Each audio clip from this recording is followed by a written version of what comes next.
저는 장애 영역 이제 발표를 맡았는데요. 여기 적지는 않았지만 그 민간 영역에서 어떤 대응이 일어나는지 좀 간단하게 짚어보고자 합니다. 코로나가 이제 초반에 발견됐을 때 감염병에 대한 정부 정책이 없는 그 공백인 상황이 있었다라고 생각을 하고요. 그랬을 때 그 초반에는 사실은 시민들의 힘으로 자구책을 좀 마련해서 코로나에 좀 대응해왔다고 생각을 합니다. 그래서 현장에 지금 가까이 있는 이제 현장 활동가들의 선 지원 경험을 통해서 현장 적용 가능한 지침을 만들 때까지 시간을 확보하고 정부에 필요한 자원이나 정책들을 좀 요구하는 이제 활동들을 해왔다라고 생각을 하는데요.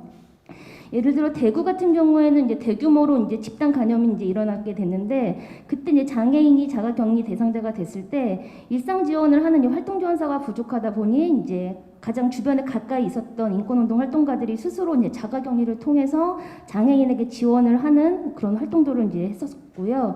물품 지원 같은 경우도 초반에 이제 마스크나 이제 소독제를 사실은 돈이 있어도 이제 구입할 수 없는 상황이 발생됐었는데 그때만 해도 이제 서울이나 이런 지역에서 이제 상대적으로 좀 더 피해나 위험이 덜한 지역에 있는 시민단체들이 긴급 구호 물품을 이제 모아서 지원을 하면서 지원을 해왔습니다. 그리고 이제 장애인 단체 같은 경우에는 장애인들이 코로나로 인해서 이제 어떤 피해를 겪는지 사례 수집을 이제 하기도 했고 또 이제 물품 확보가 어렵다 보니까 그런 보호 장구를 구입할 수 있는 이제 기금 같은 것들을 마련해서 센터에 이제 배당해주는 이런 활동들을 해왔었는데요. 이렇게 좀 자구책적인 지원책을 만들어내면서 그 시간을 좀 서로 의지하면서 좀 버텨올 수 있지 않았을까라는 생각을 하고 있습니다. 저는 이제 행정하고 거버넌스에 대한 얘기는 좀 같이 이제 묶어서 하고 싶은데요. 행정 거버넌스 같은 경우는 이제 초지일관 두 가지 정도였던 것 같습니다. 이제 사회복지시설이나 다중이용시설에 대한 무기한 휴관. 지금 현재 이제 저희 사회복지시설로 분류된 곳은 이제 기한이 없이 휴관 조치가 지금 내려진 상태이고요. 혹은 이제 자가격리 조치였던 것 같습니다. 그 코로나 대비 관련해서 보건복지부에서 이제 대응 지침으로 이제 각 센터나 지자체에 내려놓은 그 내용을 좀 보게 되면은 실제로 장애인이 자가격리 대상자가 됐을 때는 시도별로 이제 설치된 격리시설로 이제 이동하는 것을 원칙으로 제한을 하고 있습니다. 그래서 그 각 격리시설에는 이제 돌봄 서비스가 가능한 뭐 의료인이나 사회복지사, 활동지원사 등이 이제 배치되었다라고 이제 적혀 있는데요. 실제로 신장장애나 호흡기장애처럼 이제 면역력이 저하된 장애인들이 다중에 모여있는 격리시설로 가는 것은 매우 좀 큰 위험을 감수해야 된다는 것을 의미하기도 하고요.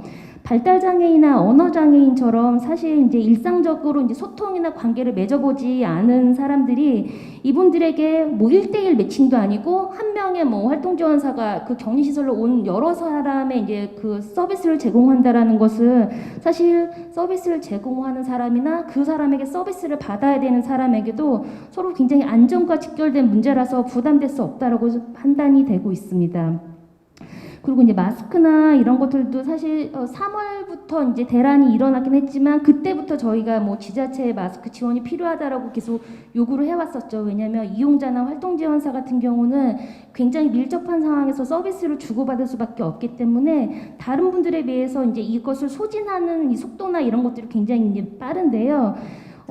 구체적으로 지자체에서 이제 마스크가 배포되기 시작한 건 한 4월 중순 정도부터였던 것 같습니다. 그래서 초기 대응이나 이런 것들이 좀 늦지 않았나라는 좀 판단을 하고 있고요. 코로나 대응 과정에서 이제 발생된 이제 문제점에 대해서는 가장 중요한 거는 이제 감염병 정책에 있어서 시설에서 살고 있는 장애인들은 아예 좀 배제되어 있다라는 문제의식입니다. 정부가 이제 사회적 거리두기를 계속 강조는 하고 있었지만 이런 거리두기가 아예 불가능한 사람들이 있었죠. 예를 들면 이제 청도 대남병원 같은 이제 폐쇄병동에 있는 분들, 거주시설 혹은 요양병원 등 이제 사회와 완전히 좀 분리된 집단에 머물고 있는 분들이었는데요. 이런 장애인 거주시설 같은 경우는 이제 폐쇄된 공간이기 때문에 기존에도 이제 많은 인권 침해에 이제 문제를 갖고 있었는데 코로나가 이제 발생되면서 안전을 이유로 오히려 그 폐쇄성이 더 이제 강화된 면이 있었습니다. 그래서 기존에 외출하던 분들은 아예 외출 출입이 안 되거나 기존에 맺고 있었던 지역 시민단체와의 이제 교류나 이런 것들이 완전히 이제 단절되는 상황이 발생이 됐었는데요. 한국에서 그 집단 감염이나 많은 사망자가 발생한 곳은 전체 사망자 수 이제 247명 중에 절반에 가까운 132명입니다. 이분들이 시설이나 이제 병원 같은 곳에서 사망을 하게 되셨는데요. 코로나19로 인해서 이제 드러난 이런 집단시설이나 폐쇄병 등의 문제는 이런 시설이 유지되는 이상 계속 언제든 발생될 수 있는 예고된 문제였다고 생각합니다. 코로나가 이제 장기화가 이제 될 것에 대한 이제 대비책이자 이제 시설 문제를 해결하는 방안으로 장애인 거주시설 1인 1실 기능 보관이라고 하는 이런 정책을 이제 보건복지부에서 잠깐 발표를 할까 하는 것들이 있었는데 사실 이런 것들은 탈시설 흐름과도 굉장히 역행하는 이제 정책인데 이런 것을 이제 정부에서 고민한다는 것 자체가 굉장히 우려스러울 수밖에 없습니다. 그다음에 두 번째로 이제 발견되는 이제 문제들은 감염병에 취약한 장애인 활동 지원 등 이제 공공 서비스 체계인데요. 정부가 이제 배포한 지침에 의하면 활동 지원사가 코로나로 인해서 업무를 이제 중단하게 될 때 그 돌봄 공백을 방지하기 위해서 대체 인력을 마련하고 그 사람을 우선 투입하라라고 되어 있어요. 그런데 같은 지침 안에 또 어떤 내용이 들어가 있냐면 집단 교육이나 행사를 잠정적으로 중단하라라는 이제 권고 사안이 들어 있는 거죠. 그래서 이 지침으로 인해서 활동 지원사 양성 교육 자체가 진행이 되지 않았어요. 그래서 사실은 대체 인력 투입을 할 만한 사람들이 없었던 거죠. 그래서 지금 이런 상황은 지금까지 계속 지금 지속되고 있고요. 근본적으로 이제 감염병에 대한 정확한 정보나 교육 훈련을 받지 않은 활동 지원사가 이렇게 투입되는 것은 사실 메르스 이후부터 계속 좀 문제시 되어 왔던 지점인 것 같아요. 그리고 이제 이용자가 이제 자가격리자가 된 경우 이제 가족에 의한 활동 지원이 가능하다라고 이제 또 이것도 지침안에 나와 있는데요. 가족이 없거나 혹은 가족이 있더라도 돌봄 수행이 안 되는 사람들을 상상하지 않은 이런 정책으로 인해서 장애인들은 이제 서비스가 언제 중단될지 모른다라는 부담감을 계속 좀 느낄 수밖에 없었던 것 같습니다. 그다음에 세 번째는 장애아동 청소년은 이제 학습권 침해인데요.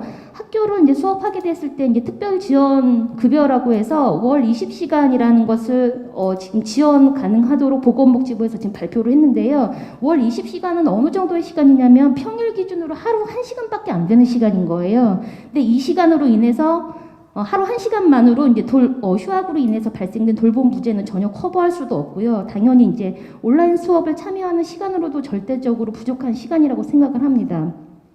그리고 이제 온라인 수업이 이제 진행되는 과정에서도 이제 시청각 장애 학생들을 위한 뭐 자막이나 점자, 수어 등 대체 자료가 이제 부족한 사항들도 있었고, 발달 장애인 같은 경우는 비대면 수업 방식이 굉장히 좀 어렵죠. 그래서 학습보다는 사회 관계 형성에 좀 더 중점이 된 교육 현장이 마련이 돼야 되는데, 이런 다양한 좀 장애를 고려한 교육 콘텐츠가 제공되지 않아서 장애를 가진 학생들이 아예 이제 수업을 그냥 포기하거나 하는 상황들이 계속 발생이 됐던 것 같습니다.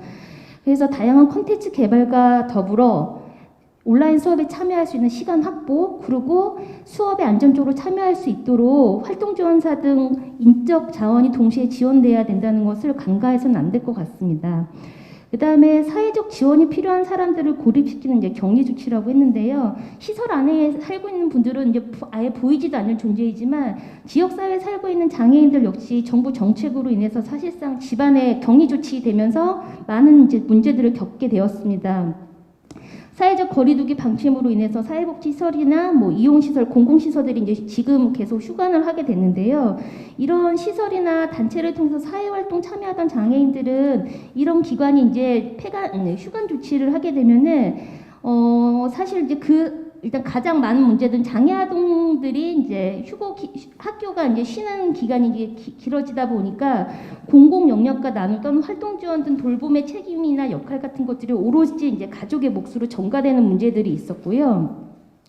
그리고 이제 장애인들이 이용하는 복지시설이나 다중이용시설을 통해서 다양한 형태의 지원이나 이제 상담이 지원됐었는데, 특히 이제 장애 여성의 경우에는 집안에 있으면서 더 큰 이제 불안이나 위협을 느끼는 상황들이 발생되기도 하고, 또 이제 기관이나 시설 종사자들에 의해서 발견됐던 폭력이나 학대들이 이제 있었는데, 이런 것들이 이제 발굴되지 않게 하는 이제 상황이 이제 되게 된 거죠. 그래서 지금 저도 이제 현장에서 활동을 하고 있는데, 저의 이제 고민은 우리는 계속 장애인을 만나고 장애인의 목소리를 듣는 것이 굉장히 중요하다는 것을 알고 있기 때문에 휴관하라라는 이 지침을 따를 수가 없게 되는 거죠. 굉장히 딜레마적인 상황인데, 법이나 이제 지침을 어기는 건 아닌가 하는 우려와 동시에 사실 현장을 지켜야 하는 약간 이중고를 사실 겪고 있지 않나라는 좀 생각이 들고 있고요.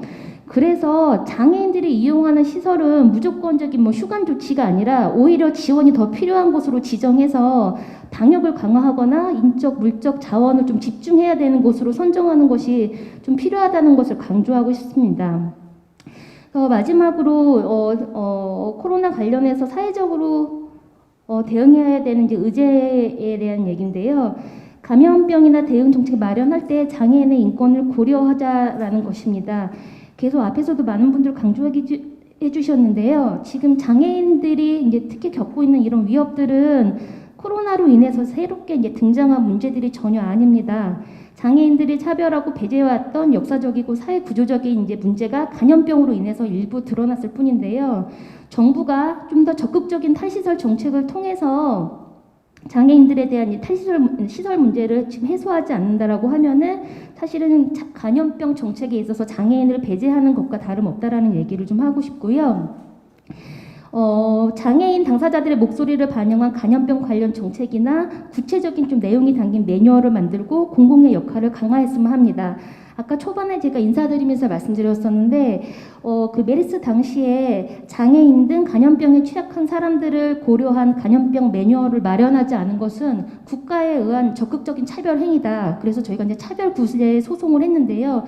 지금 거의 5년, 6년이 지났는데도 불구하고 현장 활동가로서 뭔가 정책이 바뀌었다거나 하는 이런 체감되는 변화들은 전혀 없거든요. 그래서 이런 매뉴얼이나 정책들이 빨리 마련이 돼야 될 것 같고요. 그다음에 정부는 장애인이 감염병에 대처할 수 있도록 정보 접근권이나 학습권을 보장해야 됩니다. 아까 말씀드린 것처럼 재난 방송이나 이럴 때 시청각 장애인이 배제되지 않도록 수어 통역이나 음성 통역 서비스 이런 지원 체계를 마련해야 되는데요. 이것이 학습권뿐만 아니라 장애인의 건강이나 안전할 권리와도 이어지는 문제라는 것을 인식을 해야 할 것 같습니다. 네, 이상입니다.